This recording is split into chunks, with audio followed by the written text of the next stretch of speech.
আসসালামু আলাইকুম, কেমন আছেন সবাই? আমি মাসুম মাহবুব, ওয়েলকাম টু মাই চ্যানেল। এখানে দেখবেন দুইটা ফ্রেম, এগুলো কালার করা হয়েছে। এটা হচ্ছে টিয়া কালার। আমি আপনাদের দেখাই, এটা শুধুমাত্র টিয়া কালার করা হয়েছে, এখানে কোনো স্টিকার বসানো নাই। আর এটা হচ্ছে কালো কালার, এটা রং করা হবে। এটার কাজটা একদম কমপ্লিট হয়ে গেছে। যে ভাই এই ফ্রেমটা নিচ্ছেন তিনি কিন্তু হচ্ছে এক কালার করতে বলেছেন, একদম টিয়া, আর বলেছেন বোর্ডসের স্টিকার লাগাতে। এটা হচ্ছে বোর্ডসের ডিজাইন, আর এটা কিন্তু হচ্ছে বোর্ডসের ফ্রেম হবে। তো এটা হচ্ছে পিঙ্ক কালার হবে। এটা তো টিয়া কালার হয়েছে, তো এটা কালার করা হয়েছে। এই যে এখানে দেখবেন কাটিং স্টিকার, এখানে বসিয়ে এটা রং করা হবে। আর এই ফ্রেমটা শুধুমাত্র স্টিকার গুলো বসে থাকবে, আর এটা যে লেখাটা বোর্ডসের, এটা রঙের উপরে হবে।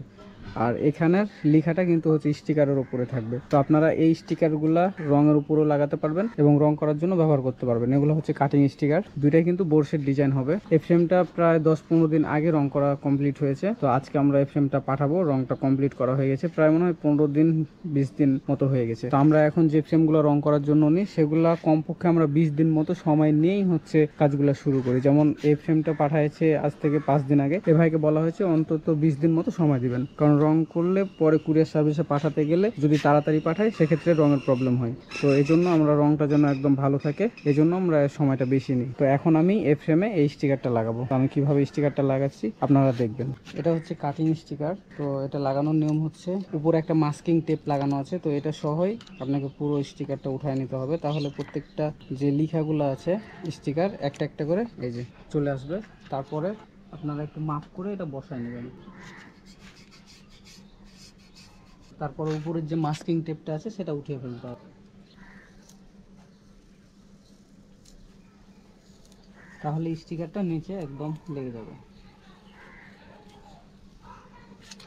আমাদের এক সাইডের এই লেখাটা লাগানো হয়ে গেছে। পরে কিন্তু আপনাদের অবশ্যই এটা হিট দিতে হবে, হিট দিলে সুন্দরভাবে আর স্টিকারটা সহজে উঠবে না। এটা হচ্ছে লোগো, এটা হচ্ছে সামনের জন্য লোগো। তো আমি বাদ বাকি জায়গাগুলো লাগাইনি, তারপর হচ্ছে লোগোটা লাগাবো।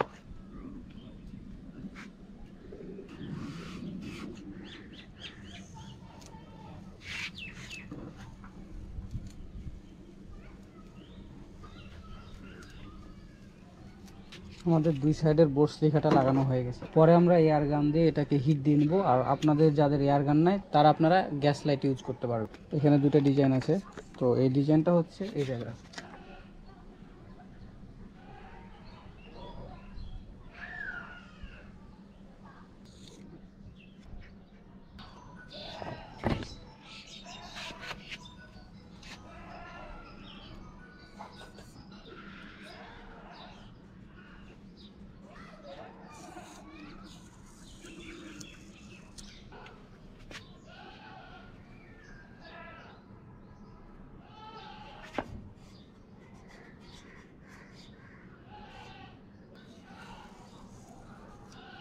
অলরেডি কিন্তু আমাদের লেখাগুলো লাগানো হয়ে গেছে।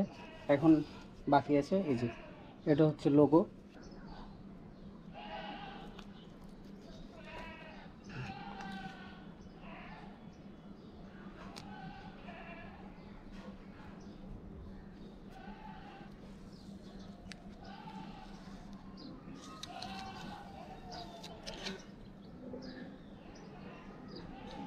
আমাদের লোগোটা লাগানো হয়ে গেছে।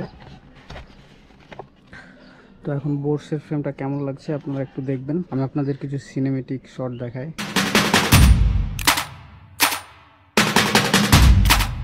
ফ্রেমটা দেখতে কেমন লাগছে অবশ্যই আপনারা কমেন্ট করে জানাবেন। পিঙ্ক কালারের জন্য ওই যে এখানে দেখেন কালো লেখা আছে, এটা কিন্তু স্টিকারের লেখা।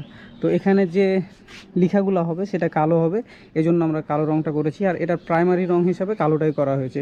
আর কালোটার নিচে অল্প একটু হালকা সাদা প্রাইমারি রং করা আছে, তারপরে কালো করা হয়েছে যেন এই কালোটা এই যে স্টিকার বসানোর পরে এই যে কালো থাকবে, এই জন্য ওটা করা হয়েছে।